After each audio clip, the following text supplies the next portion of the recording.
तर आपण पाहतोय की एकीकडे वरुण राजाची ही कृपा होत असताना दुसरीकडे कोर्टाच्या आवारात माकडाची कृपा झाली।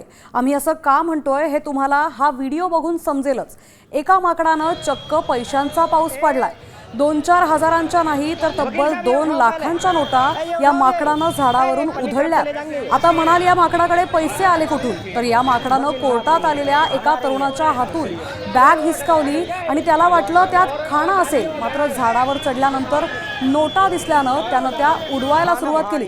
यावेळी माकडाकडून बॅग घेण्यासाठी आणि पैसे उचलण्यासाठी नागरिकांचा एकच गोंधळ उडालाय।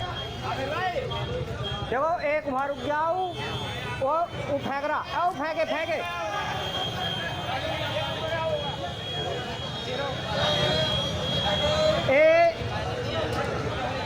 वकील साहब ये उठाओ पहले, ये उठाओ ये। तर या माकडानं कोर्टाच्या आवारातच पैशांचा पाऊस पडायला सुरुवात केली आणि त्यानंतर नागरिक हे पैसे वेचायला म्हणून गोंधळ घालत होते।